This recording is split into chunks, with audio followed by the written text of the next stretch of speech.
right, welcome to Prep Sports Junkies. Every week here on StateChampsNetwork.com. I'm Scott Bernstein along with the big fella Jeff Dulac. We are breaking down the most pressing and most important issues on the high school sports landscape across Michigan. We are into the thick of the football playoffs. We're going into the second round this week, and we're going to talk about a little Cinderella action, a little possibilities of a couple upset winners in round one, and what we project their road to be like going forward, and then maybe a couple quick hitters at the very end of this episode. So let's start off with Novi pulls the monster upset over West Bloomfield. We kind of contradicted ourselves last week. We called Novi a sleeper, and we said West Bloomfield was going to win the whole thing. Well, obviously, West Bloomfield, another early exit. That's 2 years in a row. And Novi, started the season 0-3. Right. They've won 6 of their last 7. One of the hottest teams right now in the MHSA in Division One. They got Novi Detroit Catholic Central in the second round. JD, what do we think about the possibility of Novi continuing this possible Cinderella run? It's going to be very tough for them. They play one of the more experienced teams in the state, in Catholic Central, a team that, while they missed the playoffs last year, it's a playoff tradition team, a team that's known for going deep in the playoffs and knowing how to win. That's a coaching staff that's been together for a while. However, Novi has playmakers to make things happen. They have one of the most underrated quarterbacks in the area in Alec Bajeris, one of the best playmakers in the state, without a doubt, in Emmanuel Jackson. This is a team that, if they get enough space and they can compete and keep scoring with teams, you can't count them out. And Anthony Diaboli, I hope I pronounced that name right. I butchered it last week. But the A squared, one of the best number 2 receivers you're going to find. Right. He is approaching 1,000 yards receiving, and obviously you mentioned Emmanuel Jackson, who is just lightning in a bottle. He's going to beat you every way possible, whether it's rushing the ball, catching passes, returning kicks. He is the definition of a home run threat every time he touches the ball. Alec Bajeris just broke Novi's single season, I believe, completion record and passing yard record, and he's only a junior. Nick Sabo is another guy, a safety to really keep an eye out for. He kind of is the captain of their secondary. And I personally think, I'm not going to predict the upset, but I think Novi can play close with Catholic Central. I think the one thing going against them, in a similar vein to what Waterford Mott was going up against, and they got smashed by Catholic Central in the first round. But Waterford Mott's strength, which was their passing game, came up against a strength of CC's, which is their secondary. And I think that's a similar, a parallel to what's happening this week. Novi's strength is their offense, is their high-octane vertical passing game, and Catholic Central's got a great secondary. Alex Bach, Kyle Johnson, Tyler Laurentius.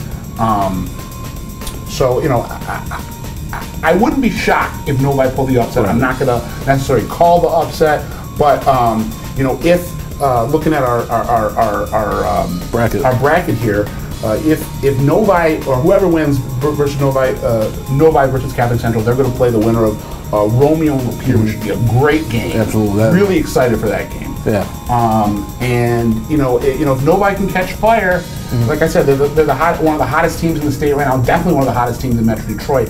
Anything's possible. Right. I think the big thing for round 2 here with Novi is they faced a team in West Bloomfield that had similar playoff success and playoff experience. Whereas Catholic Central, again, like I said before, that experience I think is going to be the difference in this game. But I expect Novi to keep it close. They're veterans. Tom Mackus has been there, done that. All these kids, a lot of them have brothers that have played on state championship teams, and the experience factor could bode well for Catholic Central. Let's move to Division 2 right now. Birmingham Groves pulls a big upset over Farmington Hills Harrison. They beat them 10-0. I don't think anyone was predicted that. I think some people might have thought that because of what West Bloomfield did last year and their lack of experience, that there would be the possibility that Novi maybe could. But I don't think anyone really saw Birmingham Groves taking out Harrison. And they did it with a great defensive effort. They did it with some real key playmaking down the stretch. Bo Cooley, Nick Moore, their quarterback with receiver combo, and then outstanding play call on a 4th and goal in the last 2 minutes, a touchdown to tight end Daniel Williams. Yeah, you know, this is a Birmingham Groves team, and I will give our own Lauren Flint credit. He called that one of our preview shows. They thought Groves would beat Harrison, but very few thought about it. And when you look at it, it's kind of surprising. Groves hadn't lost a game all year. They had a little bit of a statement win in Week 9 against Ann Arbor Pioneer.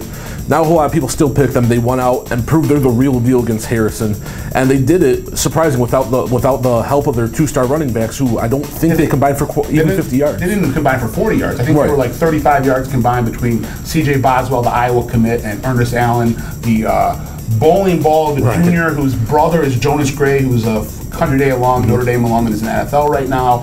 So, you know, if those two can get rolling, they're going to play Walled Lake Western this week. The running game can get rolling, and that defense can kind of deliver a similar effort than what they delivered against Harrison. Yeah. You know, be careful, Walled Lake Western. You're dealing with a team here with a great coaching staff and Brendan Flaherty, and you know, we want to talk about playmakers. Boswell and Allen are the definition of playmakers. Yeah. Similar to Emmanuel Jackson, they're they're a threat to take to the house every time they touch the ball. Absolutely. You didn't see it in Week 1, but you know, the sleeping giant. Right. And that's where I think this is going to come in. I'm going to call the upset. I think Groves is going to knock off Walled Lake Western, because while Allen and Boswell didn't have the breakout games we expected them to have in Week 1, I think they're going to get loose in Week 2, and I think they're going to be the difference. You know, that's you might be able to stop one of them, but very rarely can you stop both of them. Harrison, you know, I think is more the exception than the rule, and I think this is going to be a game where both of them are able to find some success and pull off a very, very narrow upset. What do you see as the the main cogs in that upset in terms of the way they match up with Walled Lake Western? Right. You know, I think a lot of people have to focus in on what that running game can do, and if Ernest Allen and C.J. Boswell have the success that they're capable of, you know, the Western defense is really going to have to focus on that running game. And as we saw against a very good Harrison defense last week, when Groves needed to put the ball in the air in order to clinch the win, that's exactly what they did, and they did it to perfection. 2 long passes to Nick Moore from Bo Cooley, and then a touchdown pass to Williams, and those were on 3rd and 4th and shorts, where they could have just ran the ball and let the clock roll and punted the ball away, because that defense was throwing a shutout to begin with. I think it's gonna this game's gonna come down to pace and tempo. If Groves can control the ball on the ground, and if Bo Cooley, who was as cool as the other side of the pillow last week, he was just one cool cucumber, one cool customer. Right. If he can manage the game, if Groves can control tempo, I think they have a really good chance of pulling the upset. If this game gets to be into the 20s and 30s, which bodes well to Kyle Thomas and the Walled Lake Western offense, which is another, very they can score a lot of points. Right. You got guys like Jake Probst in the backfield, Cody White as a receiver, Cam Ford as a receiver, Javon Gabriel as a receiver, some really talented offensive playmakers and weapons. If the game starts to get into a scoring fest, I think Groves is going to be on the losing end. But if if Groves can control tempo, I think they have a good chance of pulling the upset. You're right. Groves does not want this to be a shootout. Yeah, and whoever wins this game will, in Division II, will then go on to face the winner of Fenton and Midland Dow. Right, and that'll be a tough matchup. Either way it goes, both Midland and Midland Dow are having solid seasons, and I think that's a third round game that's going to come down to pace and tempo again. You know, Groves and Western are going to go a long way if they can dictate the pace of a game.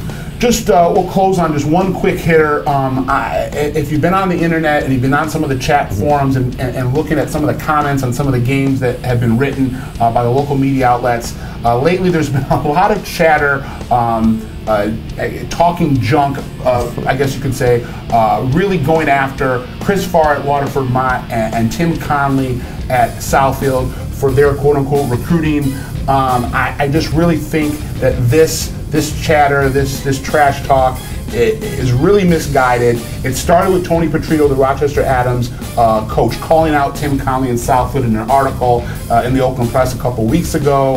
And again, I just think it's so misguided. They're playing within the parameters of the rules, quote unquote. Go after the MHSA.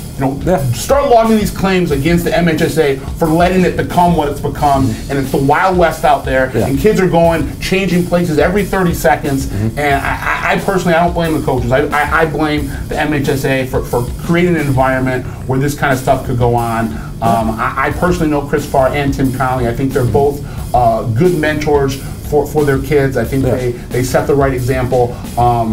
Do they have a lot of kids coming in their program? Yeah, they do. But again, as long as it's within what the MHSA considers regulations, if those kids are in an apartment or districted, they can play. I personally think that the system is so flawed that you really have to start, pointing the attention and taking the frustration you have and pointing it towards the MHSA, not the coaches. Yeah, it's an instance where it is growing. It is become an epidemic. It went from something that happened every now and then to where it is now a full-blown epidemic, and something needs to be done to change these rules. And it's like it's Tim Collins' fault. That's the reason. Well, exactly. It's Chris Farr's fault. I mean, they're playing within the terrain they're given. Well, exactly. Nothing. Now you can question as much as you want. That's fine, but to point fingers at these situations where it's really not the coaches, welcoming the criticism. It's more these kids are showing up. These kids are going to these schools because they're allowed to. And all due respect, it's all within the rules, and you can't criticize coaches who are acting in the rules. Yeah, and all due respect to Tony Petrito, I didn't hear any Rochester Adams fans complaining when they got Tony's two nephews that were star football players and helped him make a couple nice runs a couple years ago. So that's the Prep Sports Junkies for this week. Check back next week. We'll always be here. I'm the big fella. I'm Scott Bernstein. This is the big fella. We'll see you next week.